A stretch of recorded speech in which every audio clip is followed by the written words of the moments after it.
Yung instinct ko na yun, sir, is malakas, sir, tungkol sa nag-disperse kagad, sir, yung kalaban doon sa isang team na na-encounter, sir.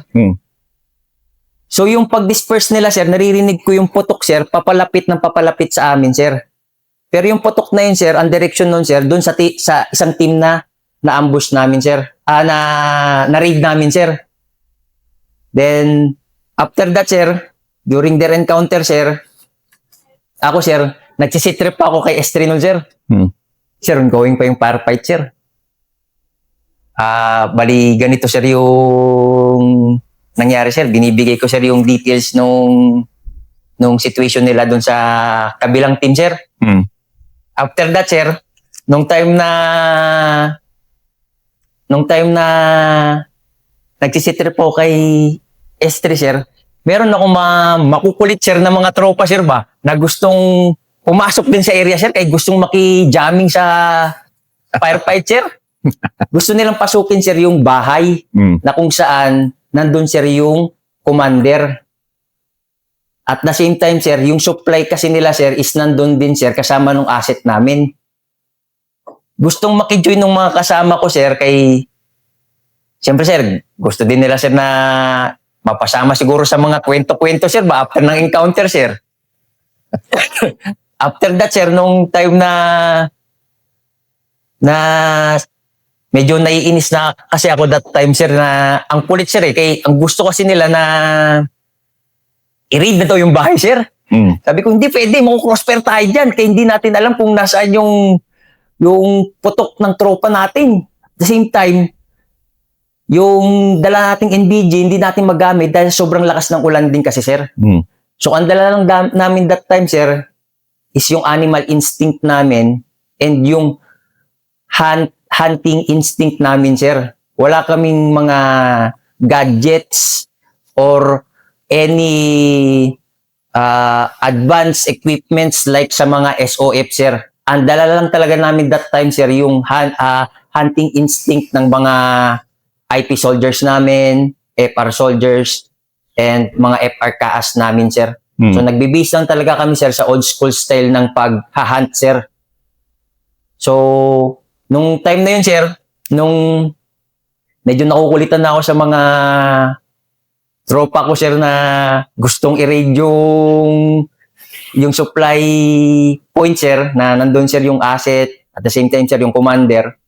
Sabi ko, magtiwala lang kayo kasi nararamdaman ko, papalapit na ng palapit sa atin yung nag-disperse na main body. Ngayon, sir, ayaw pa rin magpaawat, sir.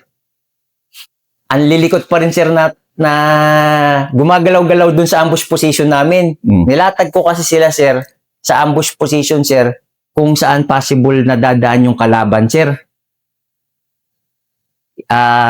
Pinastar ko sila, sir, sa trail, sir. Daanan ng tao, sir.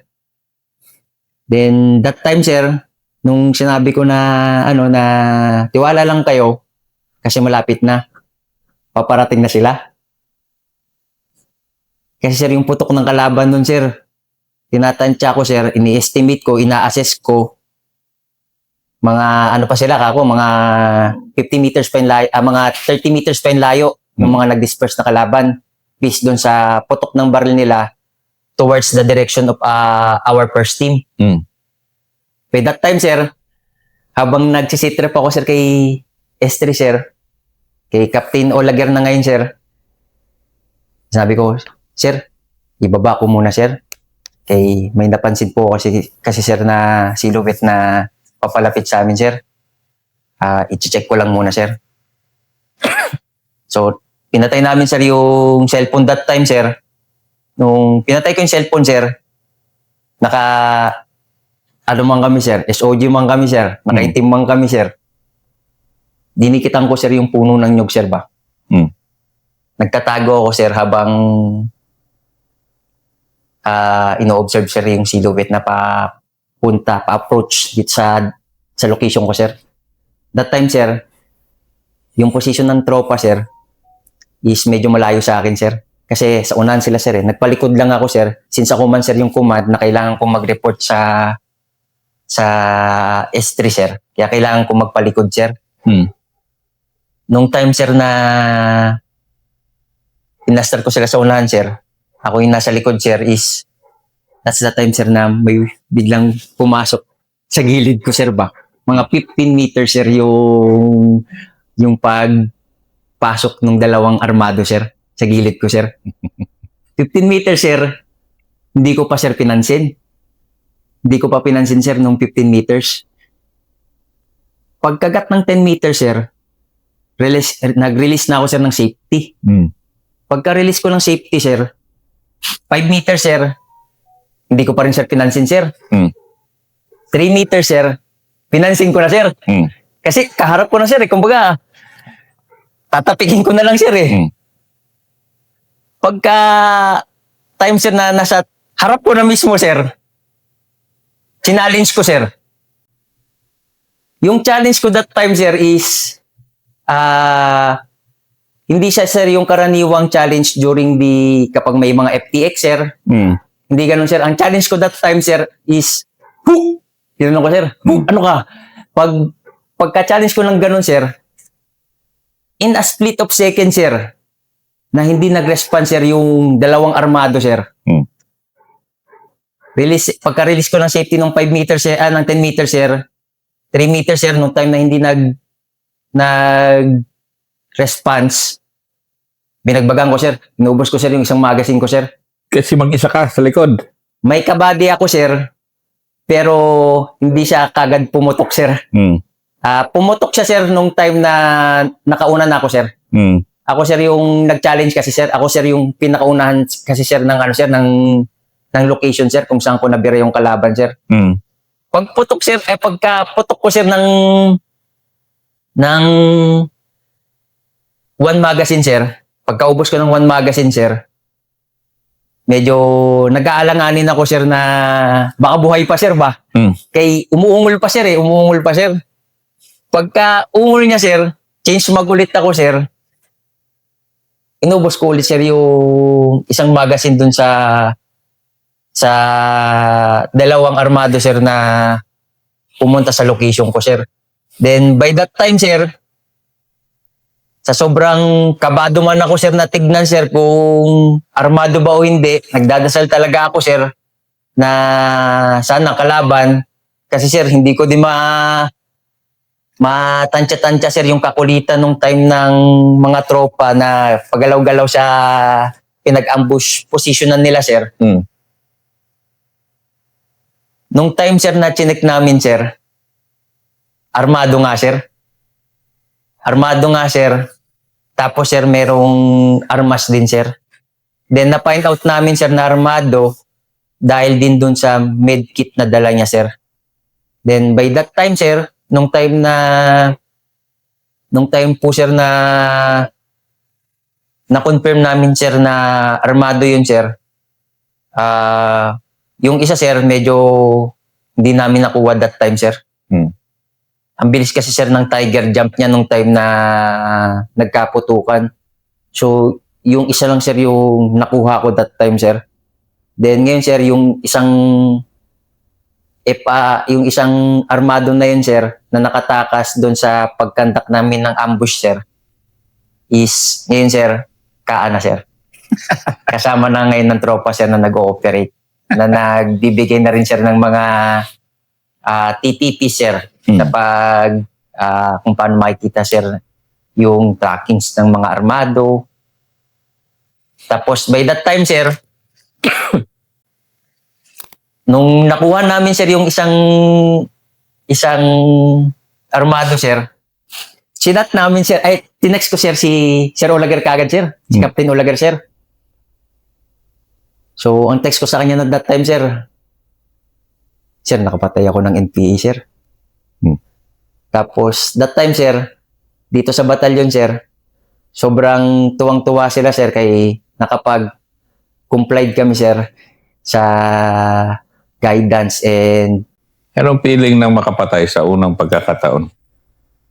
Hindi ko tinignan, sir, yung mukha, sir. Baka mamaya, sir, mapanaginipan ko, sir, Same time, baka hindi po ako makatulog, sir, ba? Yes, sir, sundalo kami, sir, na nakaka-experience ng mga encounter, sir. Pero tao pa din naman po kami, sir, na medyo na ano din, sir, yung loob na makakita, sir, ng ganong tao na sumampa sa kabila dahil sa ibang ideolohiya. Tapos nung time, sir, na nag-provide lang kami, sir, ng trabaho para sa bayan, sir, is ganun yung nangyari, sir, ba? Kumbaga, kapwa Pilipino, sir. Tapos naligaw lang ng landas, naligaw ng paniniwala, sir. Ma-aaksidente sa ganitong pangyayari, sir. Medyo nahabag din yung ano ko, sir, ba? Time na humingi din ako, sir, ng pasensya na sorry kasi ginawa lang namin yung trabaho namin, sir. Tapos I feel sorry din para sa kanya, sir, kasi namatay siya, sir, sa ganung way, sir. Na ang pangit, sir. Tapos nung time na yun, sir, nung time na nakita namin, sir, yung bangkay, sir, inilawan man kasi, sir, ng tropa ko, sir, na kasama ko din dun sa ano, sir, ba? Pagputok, sir. Na nung inilawan niya, sir, sobrang ano talaga, sir, kalunos-lunos talaga, sir, na hindi ko mawari, sir, na sa kanya kasi, sir, lahat pumasok, sir, yung bala, sir, kay malapitan po kasi, sir, eh. So, nung time na yun, sir, medyo hindi rin ako, sir, makausap ng maayos, sir, kay first time, sir, na ganun kalapitan, sir, yung putukan, sir, pero na-overcome din naman po, sir, yung ganung trauma, sir. Minado naman ako, sir, na trauma din ako, sir. Ganon, dahil Nung time na nakita ko, sir, yung mukha nung pinatay mo. NPA, sir. Na ikaw yun. Kill mo kasi yun, eh. Yes, sir. Kill mo talaga yun. Hindi ako proud, sir, na nakapatay ako, sir, ng NPA, sir. Proud ako, sir, kasi na-accomplish ko, sir, yung mission na guidance ng commander namin, sir. And hindi lang ako proud na ganun yung nagawa ko kasi, sir. Kasi ano, sir, eh. Kumbaga, sir, thou shall not kill, sir. Sabi pa nga sa Bible, sir, ba? Kaya medyo, ano pa ako nun, sir, medyo lutang yung isip ko, sir, ba, na makita yung ganong itsura, sir, na nung pinaslightan, sir, makita na. Then to find out, sir, kinaumagahan, sir, nung pumunta na dun yung mga cult, sir, para i-check, sir, kung sino yung mga namatay, sir. CO pala, sir. Yung nakatay ko sa location ko, sir. Saan nga Laos, no? CO ng Platoon Sagay, sir. Ng SRC-3, sir. Ng NCMRC po, sir. CEO, mataas na tao kasi yan sa larangan ng mga NPA. Yes, sir. High value individual. High value individual siya, sir, sa part natin, sir. Then, that time, sir, after na ng encounter, sir, medyo, ano na kami, sir, medyo happy-happy na, sir. Nagpapayabangan pa kami ng, ano, sir, ng tropa nun, sir. Okay, ilan yung nakuha niyo dyan? Ano lang kami, sir, eh. Nakuha namin, dito, sir, is, ano lang, sir, 3 firearm, sir, na may light machine gun. Ang nakuha kasi namin that time, sir, 2 body counts and 3 high-powered firearms po, sir. Isang CO, sir, tapos isang member po, sir. Then sa barrel, sir, ang nakuha namin nun, sir, is RPK, sir, yung light machine gun, 1 AK-47 and 1 M16, sir. Nung time na yun, sir, nung nagpapayabangan kami, dito din, may nakuha din kami na isang body count. Tapos yung mga kasama ko, medyo nalulow moral kasi ang nakuha daw namin, ano lang daw, tawag dito, katawan na may, medkit. To find out, kinaumagahan, CO pala, sir, CO pala, sir, ng isang platoon, sir, ng SRC-3. That time, sir, after that, sir, nag-consolidate kami, sir. Tapos, nung kinausap na rin namin, sir, yung asset, sir. Humingi din kami, sir, ng pasensya, sir, na dahil sa ganun, sir, is nabulabog yung buhay nila, sir. Kasi magiging target din kasi sila, sir, ng kabila. Once na malaman, sir, na sila yung nagbigay ng info sa amin. So, hindi na kami, sir, nagtagal sa area. Exit na kami kaagad, sir, since naka SOG attire naman kami, sir, naka Intel operative attire, sir. Ang salo na, sir, ng trabaho doon, sir, is yung mga regular troops na po, sir. Backtrack na po kami, sir, para hindi kami makita ng mga civilian din, sir. So, yun lang po, sir, yung naging accomplishment po, sir, dito sa 23 IB, sir, na naging maganda, sir. Yung mga tao mo kasi, daming magandang kwento sa'yo eh. Kanina pa ako di ba? Binabanggit at binabanggit Yes, sir. kanila. Kwento mo yung leadership mo. Paano ka nagdadala ng tao? Pag magdala ako, sir, ng tao, sir, binabalance ko, sir, yung leadership approach ko po, sir. Sa leadership approach, sir, yung philosophy po, sir, ng mission first, troops always. So, kung may time na kailangan umuwi ng tropa for emergency, is binibigay ko talaga yung para sa kanila. And at the same time, not only the emergency leave ng tropa yung binibigay ko, at the same time, yung moral and welfare din nila. Sa moral and welfare, lagi ko naman silang niro-rotate sa pag-ooperate. Kung time na mag-ooperate sila, like kung pinapa-high moral na after neto, sige, pwede kayong overnight or overday kapag wala pa tayong lakad. Kapag walang lakad naman, sir, binibigyan ko din ng chance yung tropa na pumunta sa family nila. Siyempre, para makapiling din nila kahit papaano. Since alam naman natin sa work natin na kapag duty talaga. Kapag may mga times naman na may operation din kami, is lagi ko silang binibigyan din ng guidance na ang buhay natin, lagi kong binibigyan na guidance, ang buhay natin is isa lang and may mga naiwan tayong pamilya sa bahay.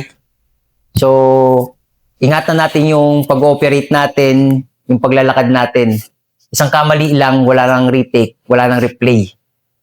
So, lahat ng TTPs, lahat ng SOPs gawin natin para makauwi tayo lahat ng safe sa kanya-kanya nating pamilya. Ayun lang naman, sir, yung pagdating sa leadership, sir. Then kapag after long operation din kasi, sir, nagdadagat din naman kami, sir, para magkaroon, sir, ng kasiyahan yung tropa, sir. So, lapit-lapit kasi ng dagat dito, kaya yun naman yung masaya dito sa inyo, no? Yes, sir. Iniisip din kasi, sir, ng mga civilian na pag sundalo, lalo na kapag operating troops, robot kasi, sir, kung ano yun nila, sir, kay laging sinusunod, sir, yung duty. Pero may times din naman, sir, na nagsasaya din kami, sir, kahit papaano, sir, kapag walang lakad, sir. Anong course mo sa college? Corporate communication po ako, sir. So, Sa Manila po ako, sir, nakapagtapos, sir. ikwento mo nga yung transformation mo from yung corporate communications to a warrior leader ngayon dito sa 23rd. Sir. Bali, sir, graduate po ako, sir, sa San Beda College, sir, ng Bachelor's of Business Management, major in Marketing, sir, and Corporate Communication, sir.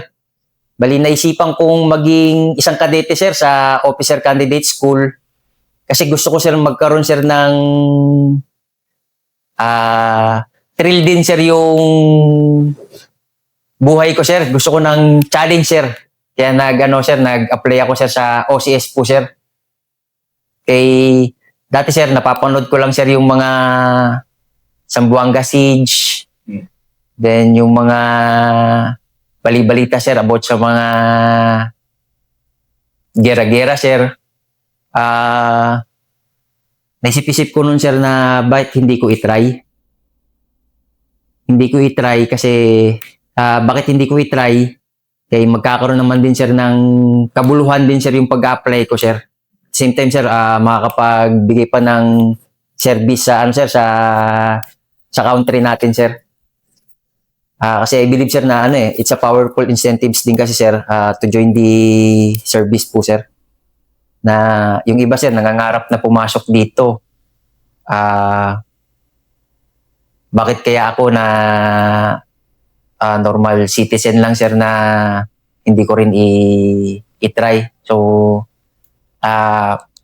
natsambahan ko naman sir, nagtuloy-tuloy po sir yung processing sir. Nakapasa po ako sir sa mga qualifying exam sir, sa interview, sa board sir, hanggang sa mag-take oath na po sir. Bali sir, ang in-applyan ko kasi that time sir, ang first choice ko po nun sir is Navy sir, Naval Officer Candidate School. Then for oath taking na rin din po kami that time sir. Then ang pagitan kasi sir is 1 month po sir. Then yung 1 month na po yun sir, is parang naging pala isipan sa akin sir, baka mamaya mabulilyaso pa sir. Since yung Philippine Army sir is nandyan na sir, pasado naman na po ko sir sa lahat ng qualifying exams and board interview sir. Same din dun sir sa Naval Officer Candidate School sir. Ang pinili ko sir is yung nauna na sir. Since ang take out po namin sa OCS that time sir is May 31 sir. Ang sa Naval Officer Candidate School po sir is June 30 po sir. So may 1 month po na pagitan. So hindi ka na nag-risk na Medyo takot po ako nun sir kay pag sinabi kasing army sir, mamamatay ka agad sir, ganun sir. Kay ayun man sir yung nagiging palaisipan din sa mga sibilyan na nakakarinig ng mga bali-balita sir, lalo na kapag may mga giyera dito sa Mindanao sir. So, ganun po sir yung naging palaisipan sa akin sir na pag army, parang papaaga yung pagpunta ko sa taas, ay puro gera. Tapos nung time na yun sir, ang gusto ko pa that time sir, since may background po ako sir sa pagtatrabaho din sir sa corporate world sir. Gusto ko nun sir is opisina lang sir. Ang gusto ko nun sir is sa part lang sir ng finance. Then sa part lang din po sir ng logistics. Nagkataon naman po sir na binigay po sa akin sir ng APMC sir is infantry sir. Pinanindigan ko na din po sir. Then thankful po ako sir na naging ranger din po ako sir. Yeah. Yes sir. So, ito po sir yung naging award ko po sir after ng magandang accomplishment po namin dito sa 23 IB sir. This award was given by none other than sir, retired Colonel Eclarin sir. Sir, salamat sir sa pagbibigay sir ng award na to sir. Hindi lang to sir naging isang way para makakuha ko sir ng magandang accomplishment sir. At the same time sir, ito pa sir yung nagbigay sir ng motivation ko sir para galingan pa sir sa service. Salamat naman at na-appreciate nyo yung hindi Yes. sa akin galing yan. Galing sa Scout Ranger Alumni Association na I just so happen to be the chairman. Pero well-deserved kasi yung recognition na yan. And yung, I'm just so happy na to hear na nagawa niya yung purpose, which is to recognize you and to boost yung fighting spirit pa, na dagdagan pa. Yes sir. Thanks, Bench. Maraming pong salamat sir at magandang araw sa ating lahat.